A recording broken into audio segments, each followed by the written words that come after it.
সরকার গঠন করার পরপরই ইরান এবং ব্রিটিশ ব্যাপীতে যুদ্ধের দামও বেড়ে উঠেছে। তেলের দাম ইতিমধ্যে বৃদ্ধি পেয়েছে। আজকে লাইন দেখলাম গাড়ি, পেট্রোল পাম্প, মনে হচ্ছে একদিন তেল নিলে আর তেল না লাগবে না, হঠাৎ দাম হয়তো আজকে এত বেড়ে গাড়ি যদি বাড়তে জন্য।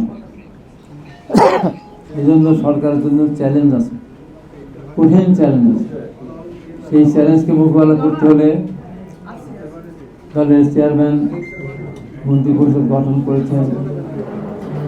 কথা হতে পারে, একবারে সব কিছু ঠিকঠাক নাও হতে পারে। তারপরে বলবো আরো কিছু যোগ্য লোক দলের মধ্যে আছেন, যাদের কথা মানুষ চিন্তা করে, কিছু মানুষ ভাবে, তারা মন্ত্রিসভায় থাকলে দেশটা আরো ভালোভাবে চলবে। তার মধ্যে আমাদের আজকে প্রধানমন্ত্রী সংসদ পাঞ্জাবের জগতে একটি বিশ্বস্ত নাম শাবাব এথনিক ওয়্যার। এরকম আমাদের মাঝে আরো কয়েকজন আছেন যারা হয়তো সরকারের দায়িত্ব অবশ্যই, চেয়ারম্যান আসাদুজ্জামান রিপন আছেন, মজুর আলাল আছেন, এরকম আরো অনেকেই আছেন।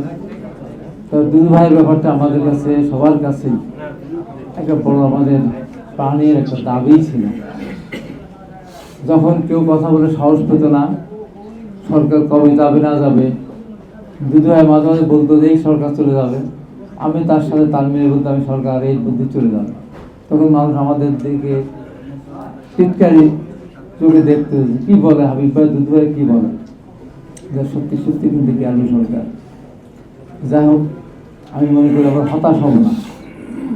আমার দলের চেয়ারম্যান অবশ্যই যারা যোগ্য, তারা ত্যাগী, অবশ্যই তাদেরকে মূল্যায়ন করবেন এবং আমরা সবাই মিলে ধৈর্য ধারণ করব।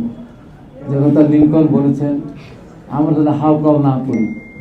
ইতিমধ্যে স্বরাষ্ট্রমন্ত্রীর পক্ষ থেকে বলা হয়েছে যারা চাঁদাবাজি করবে তাদের বিরুদ্ধে মামলা দেওয়া হবে, গ্রেপ্তার করা হবে, আইনের আওতায় নিয়ে আসা হবে। অথচ সরকারের পক্ষ থেকে এত কথা বলার পরেও বিভিন্ন পত্র পত্রিকায়, বিভিন্ন সংগঠন, বিশেষ করে জামাত শিবির, যুদ্ধ লাগলো ইরানে, ইরানের সাথে সংঘর্ষ শুরু হলো, স্লোগান হলো বিএনপি। কোথায় যুদ্ধ আর কোথায় তা বিএনপি? এই সমস্ত নানান ধরনের এই অপশক্তি তারা এটাই করবে। আবারও বলবো, এই অপশক্তি কিন্তু কথা বলার সাহস পেত না যদি আমাদের দলের বিদ্যুৎ প্রার্থী না থাকতো। 20টা 22টা 25টা বা 15টা আসন পেত, একদম মুখ নিচের দিকে নিচু করে তারা হাঁটতো সারা জীবন। আজকে তারা আমাদের ঘাড়ে মধ্যে নিঃশ্বাস নিচ্ছে।